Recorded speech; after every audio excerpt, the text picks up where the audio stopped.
राघव चड्ढा जी इस वक्त बहुत ही सुर्खियों में हैं। लोगों के लिए ऐसे ऐसे मुद्दे संसद में उठा रहे हैं कि अगर अमल में आ जाए तो लोगों के लिए बहुत ही फ़ायदा होगा। देखिए इस वीडियो को। जब एक यूजर अपना मोबाइल फोन रिचार्ज कराता है तो उसे अपने रिचार्ज प्लान के हिसाब से डेली की डेटा लिमिट मिलती है 1.5 GB, 2 GB या 3 GB प्रतिदिन।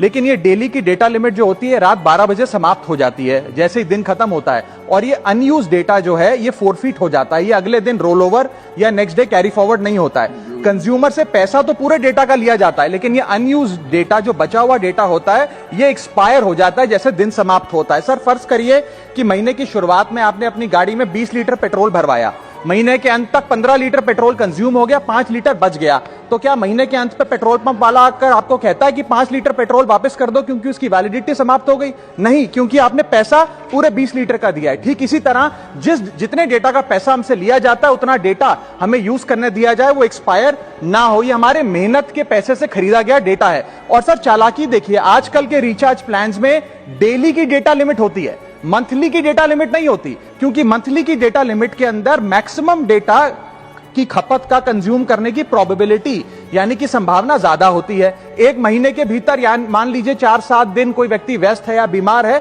लेकिन बचे हुए दिन में या जब उसकी छुट्टी होती है वो ज्यादा डेटा कंज्यूम कर सकता है।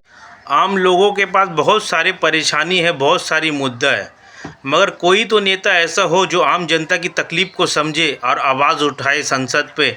नेता चाहे तो बहुत सारा काम कर सकता है, ऐसा नेता होना चाहिए दोस्तों।